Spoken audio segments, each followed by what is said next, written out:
안녕하십니까? 에일리언TV의 외계과학자입니다. 오늘은 우리가 지구를 사는 데 있어 가장 중요한 것에 대하여 말씀드리고자 합니다. 외계인 행성은 마치 천국과 같이 죄를 지으면 못 가고 뭔가 선행 비슷한 것을 해야 갈 수 있는 곳입니다. 그렇다면 무엇이 죄가 되고 무엇이 그 반대인가가 중요하겠죠.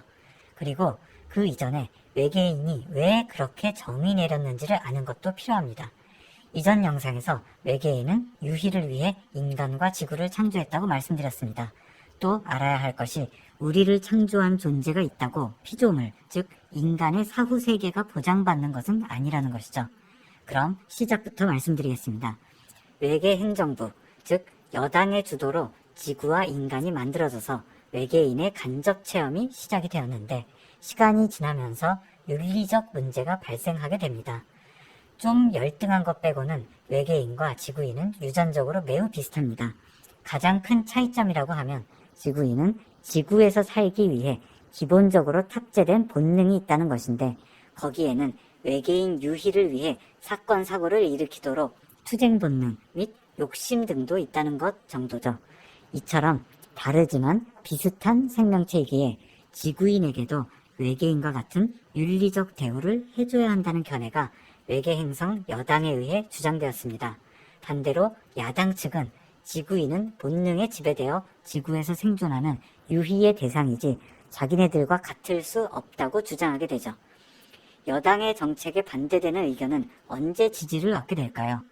예, 해당 정책이 실패해야겠죠. 마치 4대강 사업을 반대하는 측은 사업이 실패한 근거가 있어야 자신들 주장의 정당성을 얻게 되니 녹조 타령을 하게 되는 것과 같은 이치입니다.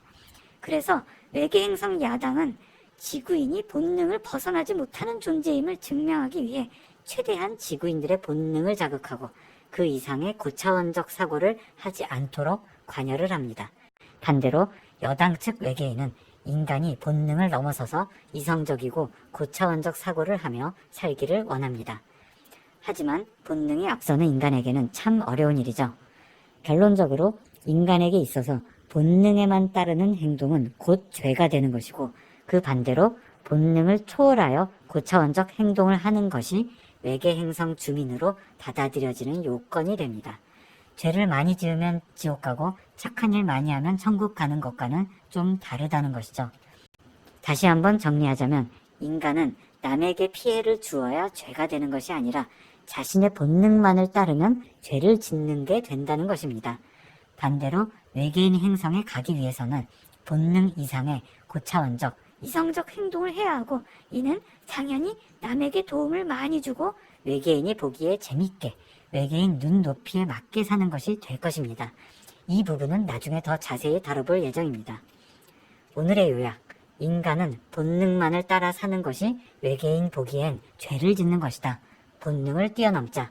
끝.